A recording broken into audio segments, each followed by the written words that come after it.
The execution chamber smelled like burnt ozone and regret. Daniel Cross watched through reinforced glass as the condemned prisoner, a Targaryen war criminal, waited for judgment.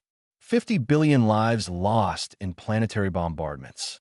The evidence was clear, the trial fair, and the sentence inevitable.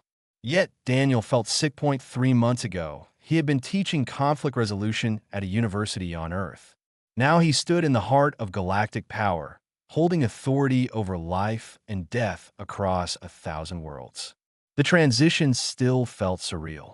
Arbitrator Supreme, the Council awaits your confirmation. The voice belonged to Rena, a silicate whose crystalline body reflected the chamber's cold light in fractured patterns. She had opposed his appointment from the beginning. Her species believed humans were too violent, too unpredictable for such responsibility. Daniel turned away from the glass. Delay the execution. I need to review the case again. Rena's form pulsed with what he had learned to recognize as frustration. The trial concluded 2 weeks ago. All protocols were followed. The criminal confessed. Then one more day won't matter. He walked past her into the corridor where Lyra waited. The young scholar species, the Varani, had never known war. Their world was peaceful, their conflicts resolved through meditation and consensus. She looked at Daniel with something between hope and confusion. You're going to spare him, she said. No, I'm going to understand why he did it. The conference chamber overlooked the galactic capital, a city built on an asteroid where 100 species lived in careful harmony. Daniel had been here only once before, 6 months ago, when the Council of Seven had made their proposal. They had called it an experiment. The galactic community was fracturing under the weight of ancient grudges and new conflicts. Traditional arbitration had failed. Wars broke out despite treaties. Justice seemed to favor whoever had the strongest fleet. We need a perspective unburdened by our history, Council Leader Horvath had said. The Targaryen commander was a veteran of 3 major wars, his scaled body marked with scars that told stories of survival. Your species is young, your world barely unified, yet you have walked back from the edge of self-destruction multiple times. Daniel had laughed. You want me because humanity almost destroyed itself. We want you because you didn't. Now Daniel sat in that same chamber, reviewing files on the war criminal awaiting execution. General Cross had ordered the bombardment of 7 planets. His defense was simple. They were military targets. The civilian deaths were regrettable but necessary. The words sounded familiar. Daniel had read them in Earth's history books, spoken by generals and leaders who justified horror in the name of security. Some had been tried and executed. Others had died peacefully in their beds. The difference often came down to who won the war, that he studied the tactical reports. The planets had military installations, yes, but also cities, farms, schools. Cross could have targeted the bases specifically. He chose total destruction. Why? Daniel asked the empty room. The door opened. Horvath entered without invitation. The old commander moved like a predator, even in official chambers. You're making a mistake, arbitrator. Which one? I made several today. Delaying justice weakens your authority. The galaxy is watching. They need to see strength. Daniel closed the files. They'll see fairness. There's a difference. Is there? Cross is guilty. His actions demand the ultimate penalty. Your Earth understands this. You executed war criminals after your global conflicts. We did, and we also let some escape justice entirely. We made deals with monsters because they were useful. We ignored crimes when it was convenient. Daniel met Horvath's eyes. I'm here because your council thinks humanity learned something from that. If I'm just going to repeat what you've always done, why hire me? Horvath's expression shifted. Not quite respect, but recognition. What will you do? My job. Daniel spent the night in the archives, reading everything about Targaryen culture, their history, their wars. He learned that Cross's home city had been destroyed by rebels 20 years earlier. His family had died in the attack. The bombardments he ordered were against worlds that had supported those same rebels. That IT didn't excuse the crime. It explained the criminal. At dawn, Daniel returned to the execution chamber. The council had assembled, along with representatives from 50 member worlds. Rena stood rigid with disapproval. Lyra watched with nervous hope. Horvath's face revealed nothing. General Cross. Daniel's voice carried through the chamber. You have been tried and convicted of crimes against sentient life. The evidence is overwhelming.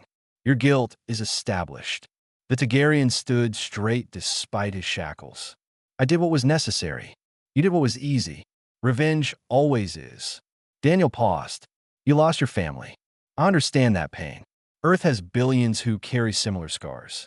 But those scars don't justify creating new ones. Then execute me and be done with it. The sentence stands. You will die for your crimes. But first, you will help prevent others from following your path. You will spend the next 6 months documenting every decision, every choice that led you from grief to mass murder. You will create a record that shows exactly how a soldier becomes a war criminal.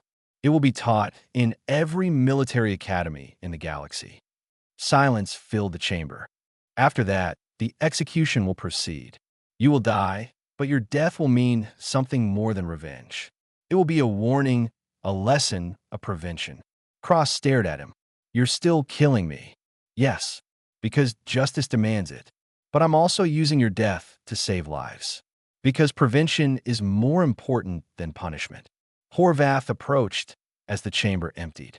That was unexpected. Good. If you could predict everything I do, you wouldn't need me. The execution in 6 months. You'll follow through. Daniel nodded. Justice without mercy is cruelty. Mercy without justice is weakness. Cross will die, but the galaxy will learn. Rena's crystalline form caught the light as she passed. Perhaps there is wisdom in your chaos, human. Daniel watched the galactic capital through the window. Somewhere out there, conflicts simmered, wars waited to ignite, crimes prepared to be committed. He had accepted this role, believing he could make a difference. Now came the hard part, proving it. The border zone between Moran and Breen territories looked peaceful from space. Daniel knew better. Peaceful places didn't need 30 warships from neutral species monitoring every square kilometer. He sat in the observation deck of a council vessel, reading reports that made his head hurt. 300 years of conflict over mining rights to an asteroid belt. Thousands of skirmishes. Millions dead. Both sides claimed historical ownership. Both had evidence. Both were convinced they were right. Lyra entered carrying more data files. The Moran delegation arrived. They're demanding to know why you insisted on meeting in neutral space instead of their capital. Because I don't want them comfortable. Comfortable people don't compromise. The Breen asked the same question. Good. Equality in discomfort. It's a start. Rena materialized from the corridor, her crystalline body refracting the starlight into rainbow patterns. She had been less hostile lately, though Daniel suspected it was more curiosity than approval. The previous arbitrator spent 5 years studying this conflict, she said. He produced a 4,000-page analysis.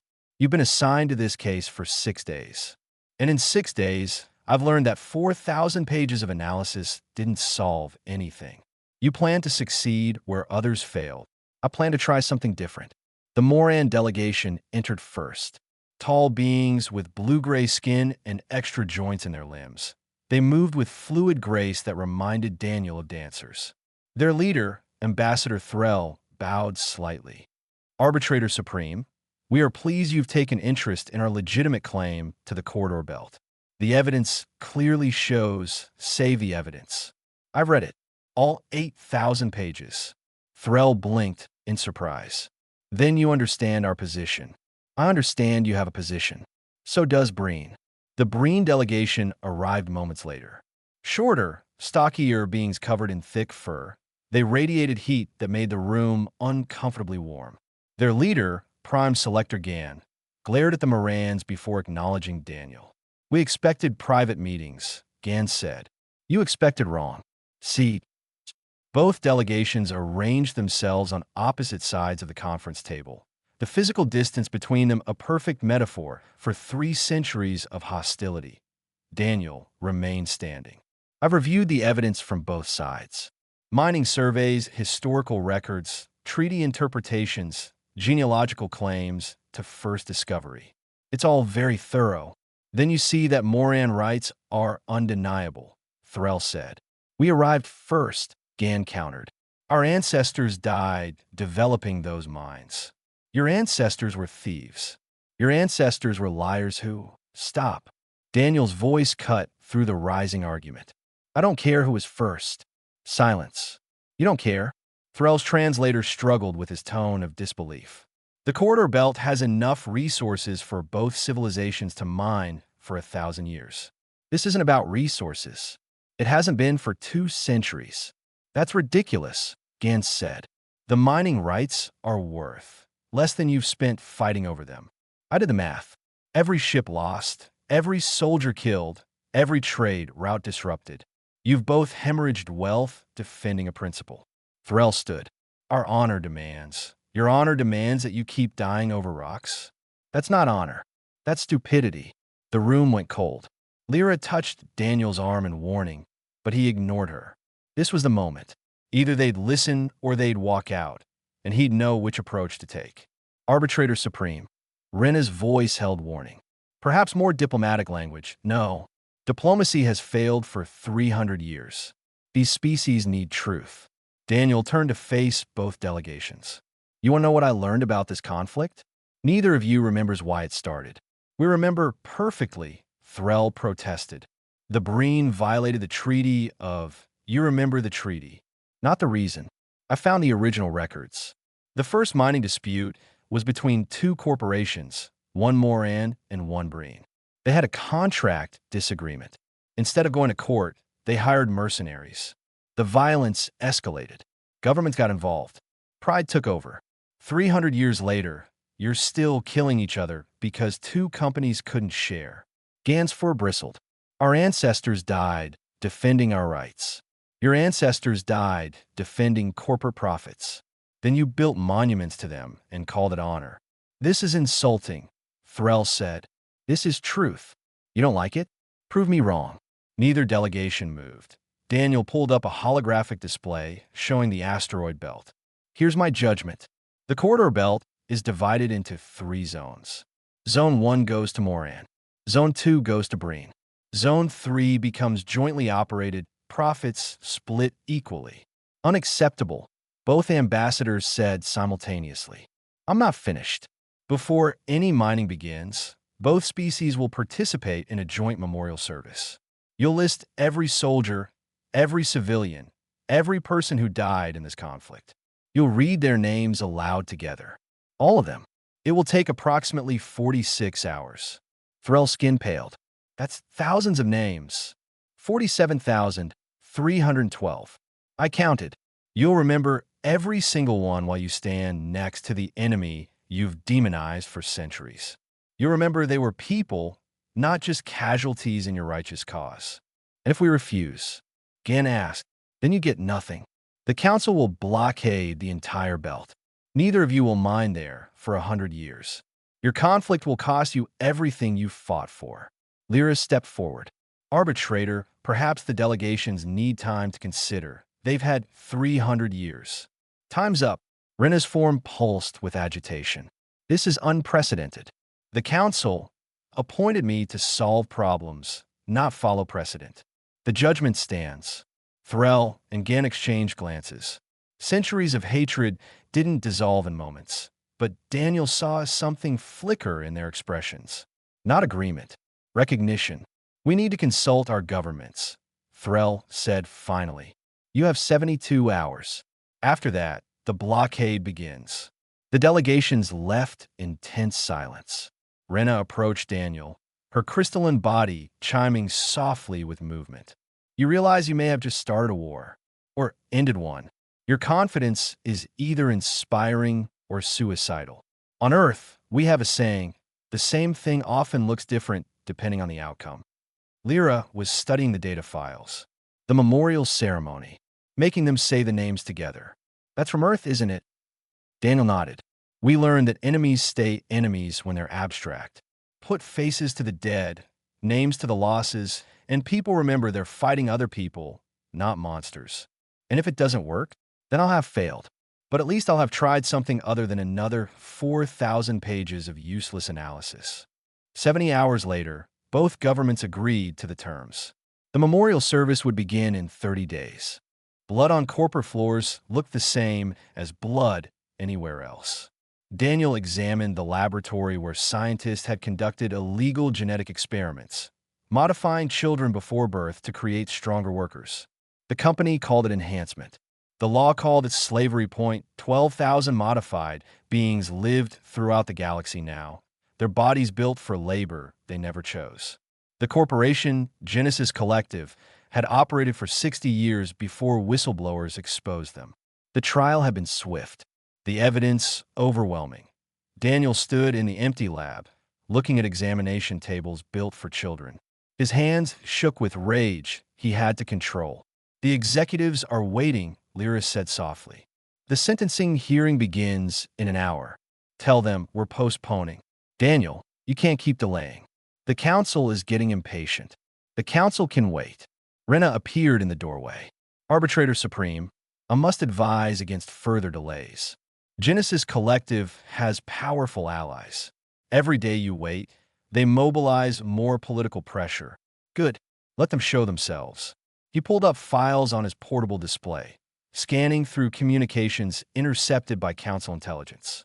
Genesis Collective had paid bribes to officials across 30 systems. Some of those officials sat on the council itself. "You know what you're looking at," Rena said. It wasn't a question. Council member Dross received payments for 17 years. Council member Pell for 9. Council member Horvath, don't say it aloud. "Not here."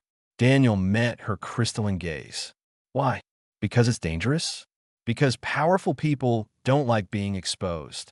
Because accusing a council member without absolute proof will destroy your authority. They'll remove you. They appointed me to deliver justice. That's what I'm doing." Lyra moved between them. "Please, both of you." "Daniel, Rena is trying to protect you." "I don't need protection. I need evidence." He turned to Rena. "Can you access the secured council financial records?" "That would be illegal. So is genetic slavery. Someone has to break rules to expose the rule breakers." Rena's form pulsed with internal conflict. "If I do this, and we're discovered, we'll both face charges." "Yes. You're asking me to risk everything on a human's hunch. I'm asking you to choose between comfortable corruption and uncomfortable truth. Your species values logic. Logic says when executives this guilty remain this confident, they have protection at the highest levels." Rena stood silent for a long moment. "I'll need 3 days." "You have 1. The sentencing hearing proceeded with 12 Genesis Collective executives standing before the Galactic Court. Their lawyers had prepared elaborate defenses, arguing that genetic modification wasn't explicitly prohibited by law when they began operations. Daniel listened to 2 hours of legal arguments before standing. "Counselor, are you arguing that slavery is acceptable if the law doesn't specifically forbid your exact method?" The lawyer, a smooth-talking Valoran, spread his hands. "Arbitrator Supreme, slavery is defined as ownership of beings. These enhanced individuals were born free. My clients simply provided beneficial modifications. Without consent. The parents provided consent. The children didn't. And according to testimony, parents were coerced with threats of poverty if they refused. Alleged coercion. Never proven." Daniel pulled up holographic displays showing internal corporate messages. "Here's your CEO writing, 'Target desperate families, offer money, take the children young.' Here's another, 'Modified workers don't complain, don't organize, don't demand rights.' Tell me how this isn't slavery." The lawyer faltered.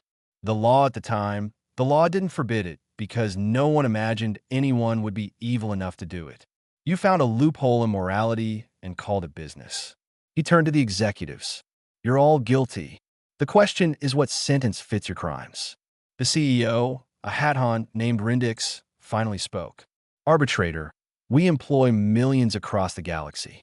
Shutting down Genesis Collective would cause economic chaos." "You're right. So I'm not shutting you down." Relief flickered across their faces. "I'm taking it from you. The corporation will continue operating, but under new management.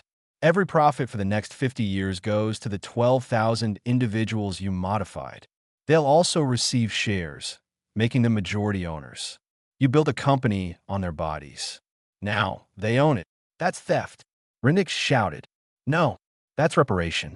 You're also banned from holding corporate positions for life. Your personal assets are frozen pending further investigation into how you acquired your wealth. The lawyers erupted in protests. Daniel ignored them.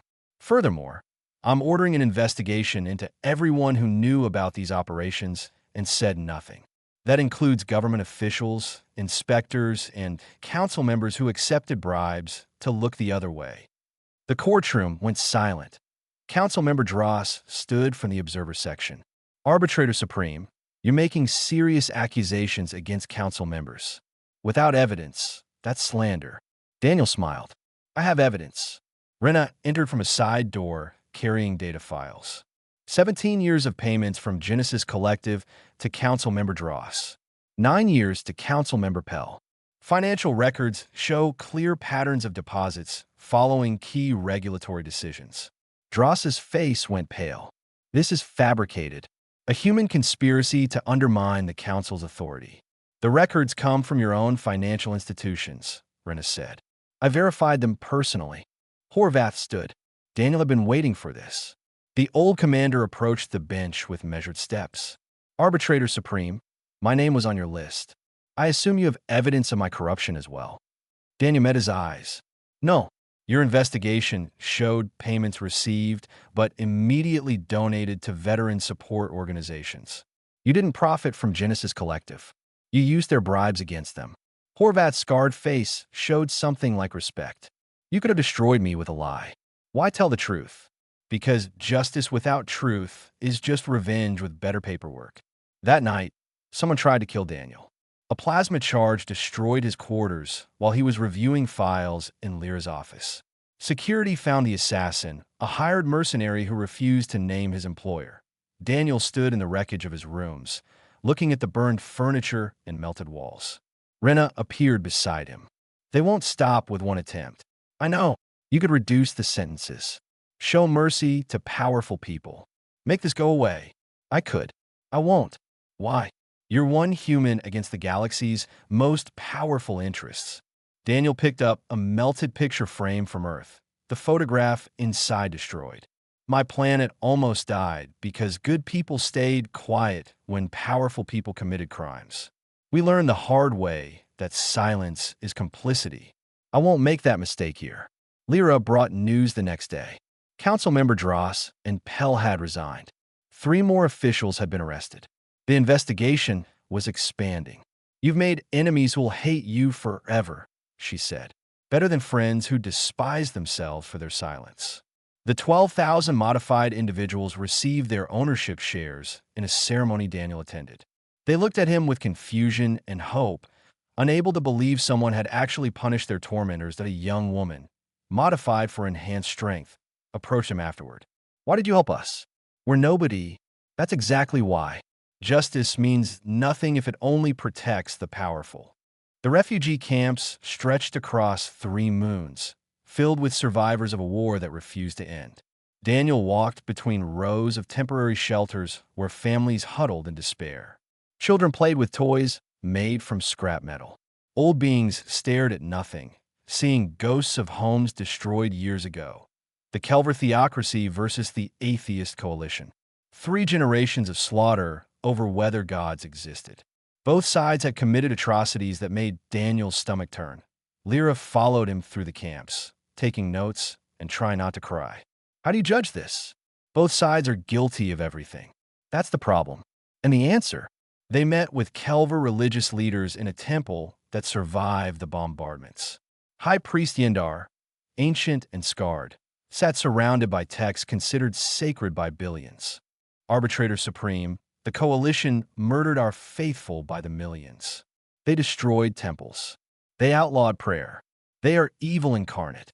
Daniel looked at the old priest. And what did your forces do? We defended the truth. We spread the light of divine knowledge. By bombing civilian population centers. By executing scientists. By burning libraries that questioned your teachings. Yender's eyes hardened. Those were military necessities. They were war crimes. The coalition leaders were no better.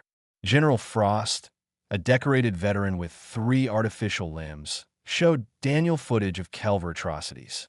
They brainwashed children, executed teachers for teaching evolution, burned medical facilities that performed treatments their priests declared unnatural.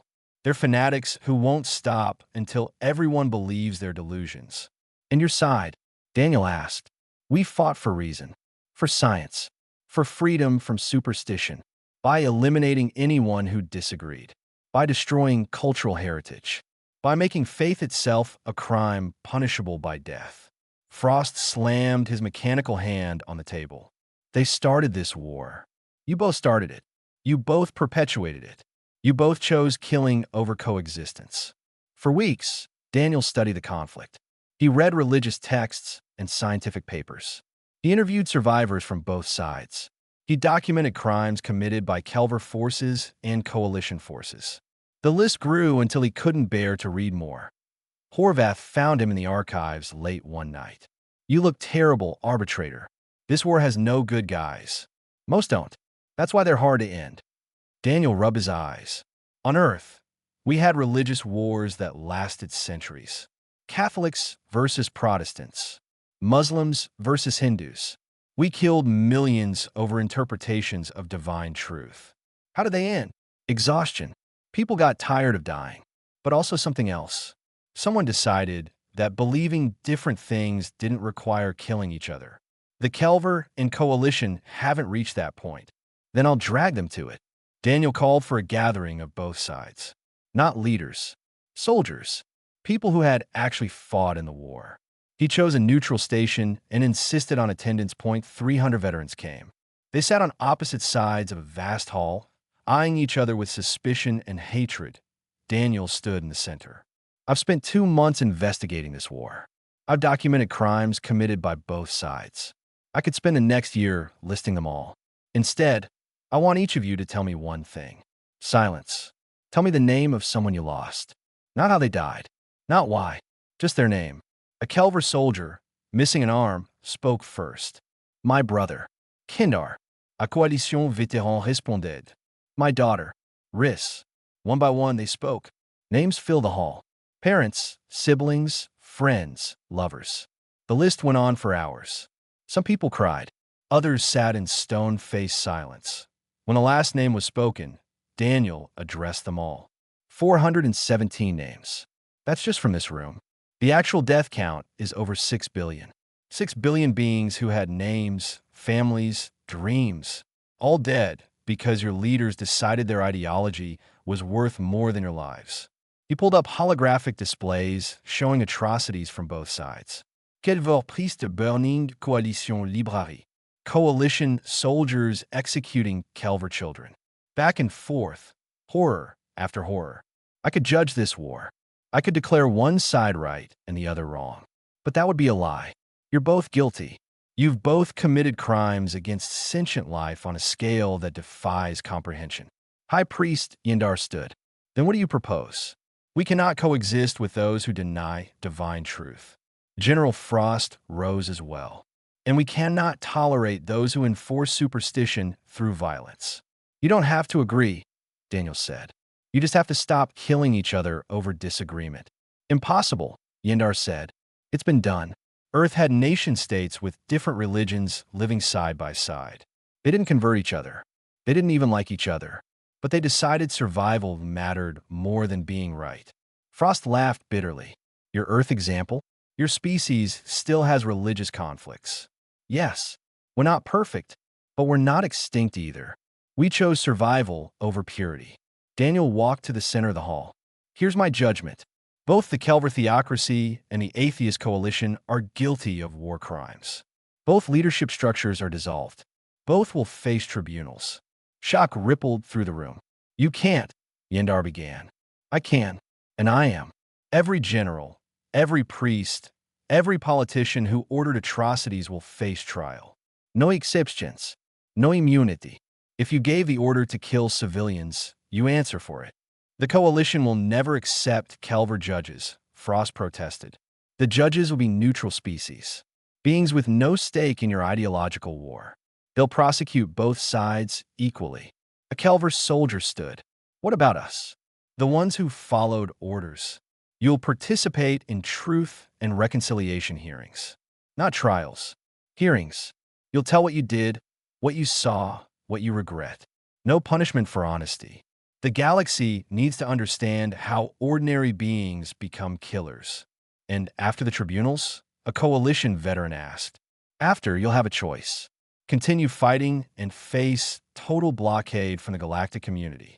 No trade, no aid, nothing. Or accept a peace treaty that guarantees freedom of belief for both sides. Kelver can worship. Coalition can reject worship. Neither can force their view on the other. They'll never agree, multiple voices said. Then you'll all starve together. Because the galaxy is done watching you kill each other. The tribunals began 3 months later. Daniel presided over trials that prosecuted 37 Kelver leaders and 42 coalition commanders. The evidence was overwhelming. The sentences harsh. High Priest Yindar received life imprisonment. General Frost the same.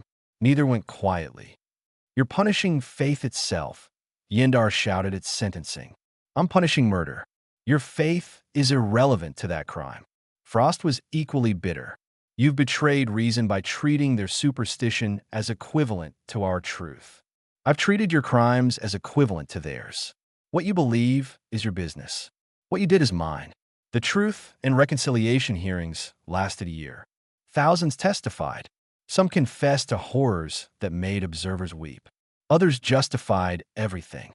But slowly, a record emerged. A comprehensive documentation of how ideology turned ordinary people into monsters. Lyra compiled the testimonies into a massive archive. This will be studied for centuries. Good. Maybe someone will learn from it. Rena approached as the final hearings concluded. The Kelver and Coalition have agreed to the peace treaty. Grudgingly, grudging peace is still peace. They hate you. Both sides consider you a tyrant who punished righteousness. Daniel looked at the refugee camps, slowly emptying as people returned to rebuild. I can live with their hatred if they can live without killing each other. Horvath found him watching the last transport leave the camps. You did it. You ended a war that lasted 3 generations. I forced an exhausted stalemate. They'll probably fight again someday. But not today. That's worth something. Daniel nodded. On Earth, we learned that peace isn't the absence of conflict. It's the choice to resolve conflict without mass murder. If they learned that lesson, the pain was worth it. The courtroom was built for this moment. Circular, with seating for representatives from every council member species. It had never held so many observers. They came to watch humanity itself stand trial. Daniel sat in the defendant's chair, though technically he remained arbitrator supreme. The paradox wasn't lost on him. He would judge his own species while being judged for how he judged. The charges were simple. Humans were unfit for positions of galactic authority. Too violent. Too unpredictable. Too willing to impose their values on others. The prosecution had 3 years of Daniel's judgments as evidence. Ambassador Velen, a Cordite known for conservative politics, led the prosecution. His species had thrived for millennia through careful tradition and stability. Change made them nervous. Arbitrator Cross, Velen began, in 3 years you have executed criminals, imprisoned council members, dissolved governments, and forced peace treaties at gunpoint. You've disrupted centuries of established order. I've enforced the law. You've enforced your interpretation of law. A human interpretation. Your species is barely unified. You've had global government for less than a century. Yet you presume to judge civilizations millions of years old. Daniel leaned back. Age doesn't equal wisdom. Sometimes it just means you've been making the same mistakes longer. Murmurs rippled through the observers that Velen's skin darkened with anger. Your arrogance proves our point. Humans believe they know better than everyone else. No, we believe our perspective has value because we've failed catastrophically and somehow survived. That's different. The prosecution presented evidence. Daniel's dissolution of the Kelver theocracy and atheist coalition. His prosecution of council members. His execution of General Cross. Every judgment that had angered powerful interests. Each of these decisions, Velen argued, imposed human values of accountability and transparency on species with different traditions. Who gave you the right? The council did. When they appointed me, they appointed you to arbitrate disputes, not overthrow governments. The governments I dissolved were committing genocide. If that doesn't warrant dissolution, what does? Lyra sat in the witness section, looking miserable. She had been called to testify about Daniel's methods. So had Rena and Horvath. When Rena took the stand, Velen asked, "In your professional opinion, has Arbitrator Cross overstepped his authority?" Rena's crystalline form caught the light. "Frequently. And yet you've supported him." "Yes." "Why?" "Because he was right. The council appointed him precisely because traditional methods had failed. Expecting him to use those same failed methods would be illogical." Horvath's testimony was more direct. Cross is abrasive, self-righteous, and frequently refuses to follow protocol. He's also the most effective arbitrator the galaxy has had in 500 years. Velen pressed. "At what cost?" "He's made enemies of some of our most powerful member species." "Good. They were corrupt. Making enemies of the corrupt is a feature, not a bug." The prosecution rested after 4 days. Daniel stood to present his defense. "I won't apologize for my judgments. Each one was necessary. But I will explain why humans are qualified for this work." He pulled up holographic displays showing Earth's history. Images filled the courtroom. World wars, nuclear weapons, genocides, environmental collapse. My species nearly destroyed itself a dozen times. We invented weapons that could sterilize our planet. We built economic systems that poison our air and water. We divided ourselves by race, religion, nationality, and killed millions over those divisions. The observers watched in silence. We were monsters, still are sometimes. But here's what makes humans different. Daniel changed the display to show recovery efforts. Peace treaties, environmental restoration, truth and reconciliation commissions. We learned, not perfectly, not completely, but we learned that survival requires cooperation, that justice demands accountability, that peace is built on acknowledging past wrongs, not hiding them. He focused on Velen. "You asked what gives humans the right to judge? Our failures. We know what corruption looks like because we've been corrupted. We know what genocide looks like because we've committed it. We know how peace dies because we've killed it." "That's not qualification," Velen protested. "That's confession. It's both. A doctor who survived a disease understands it better than one who only read about it. Earth survived the disease of self-destruction. That's our qualification." Daniel walked to the center of the courtroom. "You want to know if humans are fit to judge? Ask yourselves this. When was the last time your species had to choose between destroying themselves and changing fundamentally?" Silence. Most of you never faced that choice. Your civilizations evolved slowly, peacefully. You created justice systems over millions of years of gradual progress. We had to invent ours in decades or die. He pulled up more images. The United Nations forming after World War II. The International Criminal Court. Nuclear disarmament treaties. These institutions were built by species that barely survived their own violence. We created international law because we needed it to prevent extinction. We built accountability into our systems because we knew what happened when the powerful faced no consequences. Lyra raised her hand from the witness section. Daniel nodded permission. "Arbitrator Cross, isn't there danger in thinking your experience makes you superior?" "Yes. That's why I never said we were superior. We're desperate survivors who learned hard lessons. That's different from being better." Velen stood. "But you impose those lessons on species who didn't ask for them.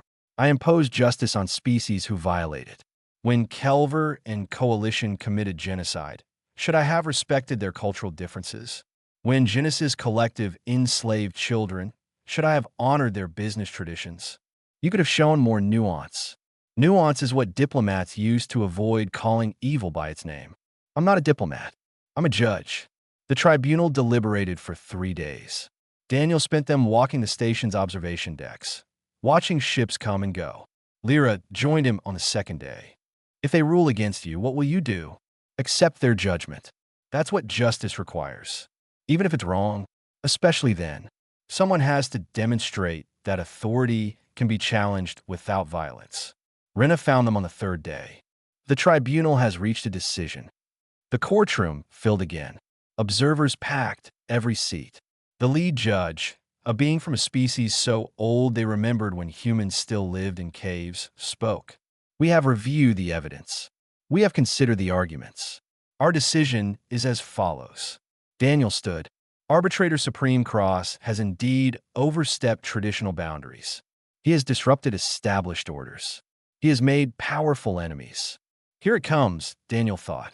He has also prevented 2 wars, ended 1, exposed systemic corruption, and delivered justice in cases where traditional methods failed. The question before us is not whether his methods are controversial. They are. The question is whether they are effective and just. The judge paused. We rule that humanity's unique history, while troubling, provides valuable perspective on conflict resolution and accountability. Arbitrator Cross will continue in his role. However, a new framework will be established to train arbitrators from multiple species in similar methods. Relief and protest erupted simultaneously. The judge continued. Humans are not superior to other species, but neither are they unfit for authority. They're different. That difference has value. Velen stood. This sets a dangerous precedent. Good, the judge replied. Precedent that cannot be challenged becomes tyranny. Daniel left the courtroom to find Horvath waiting. Congratulations, arbitrator. You won. No, the principal won. I'm just the example. Same thing, sometimes. 5 years changed everything and nothing. Daniel stood in the observation lounge of his personal transport, watching the galactic capital shrink behind him. His replacement was already settling into the office he'd occupied for half a decade. Lyra had taken over as Arbitrator Supreme.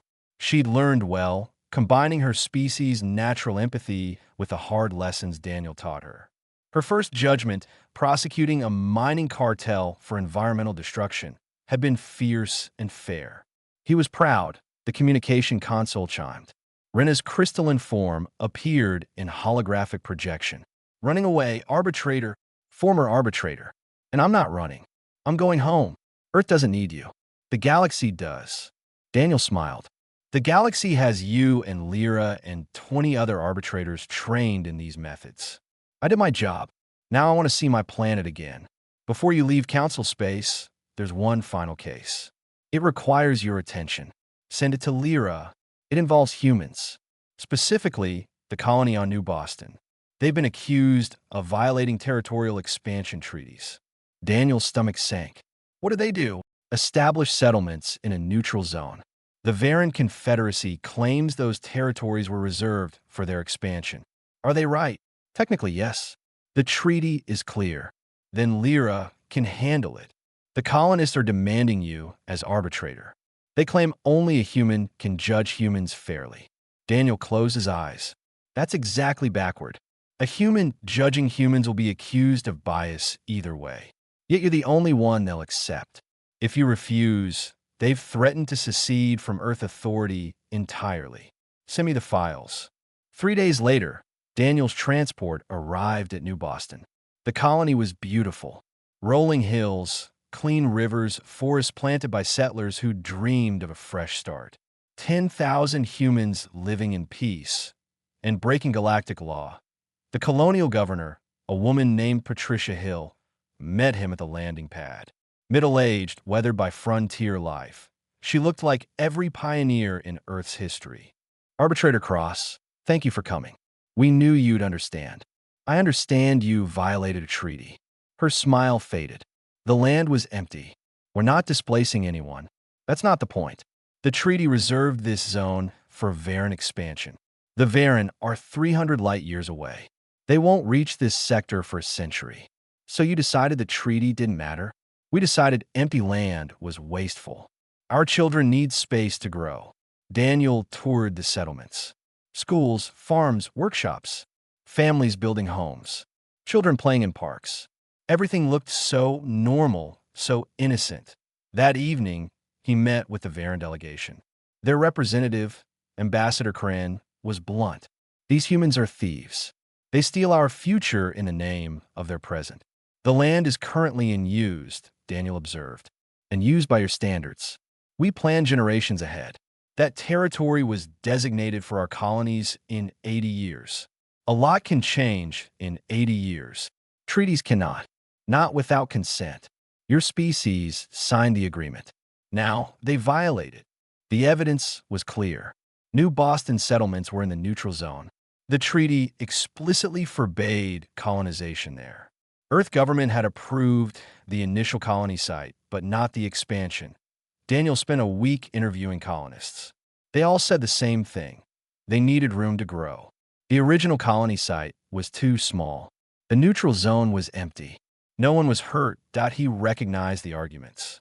Manifest destiny. Lebensraum. Every expansion in human history justified the same way. Empty land. Growing population. Destiny. All eyes colonizers told themselves that on the 8th day, Patricia Hill confronted him. You're going to rule against us. Yes, we're humans. You're people. That's exactly why I have to rule against you. If I give you special treatment, everything I built collapses. Justice that favors your own is corruption wearing a friendly face. The galaxy will understand. Every species protects its own, and every species that does corrupts itself a little more. I won't be part of that. She stepped closer. These are families. Children. You destroy their homes. You destroyed the treaty. I'm just enforcing consequences. I thought you understood humans. Our need to explore, to expand. I understand it perfectly. That's how I know it's dangerous. Earth nearly destroyed itself with that logic. We declared continents empty when they had inhabitants. We called expansion destiny when it was theft. We justified it all with population pressure and economic need. Daniel pulled up historical images on his tablet. Colonial conquests, displaced peoples, broken treaties. We've made this mistake before. Many times. Each time we promised it was different, justified, necessary. It never was. Patricia's jaw tightened. So what's her judgment? New Boston's expansion settlements must be abandoned within 6 months. Colonists return to the original treaty-approved site. The Varen get a formal apology. Earth pays reparations for treaty violation. That will crush us economically. Yes, that's the point. Treaties must have consequences, or they're just suggestions. And if we refuse, then New Boston loses Earth citizenship and council membership. You'll be isolated. No trade, no protection, no support. You'll be alone. You do that to your own people. To protect the principles that matter more than tribalism? Yes. The colonists protested for weeks. They appealed to Earth government, to the council, to anyone who would listen. Daniel's decision was upheld that he stayed to oversee the settlement evacuations. Families packed their belongings, dismantled homes they'd built with their own hands. Some cursed him. Others cried. A few understood. One young man, maybe 20, approached as Daniel supervised the final evacuation. My parents hate you. They think you betrayed humanity. They're entitled to that opinion. I think you saved us from becoming what Earth used to be. Daniel looked at him. What's your name? Carter Hill, Governor Hill's son. Your mother is a good leader who made a bad choice. That doesn't make her a bad person. Will you tell her that? She wouldn't believe me. The last transport left New Boston's expansion zone on schedule. Daniel filed his final report and prepared to depart. Horvath contacted him one last time. That was a difficult judgment. They're all difficult. That's the job. You could have shown mercy.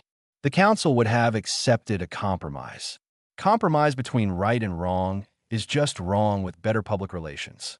Earth won't forgive you easily. Earth doesn't have to. Future colonies will remember what happens when you break treaties. That's worth more than forgiveness. Daniel's transport jumped to hyperspace, earthbound. Halfway through the journey, another message arrived. New territorial dispute, 2 species on the edge of war, requesting arbitration.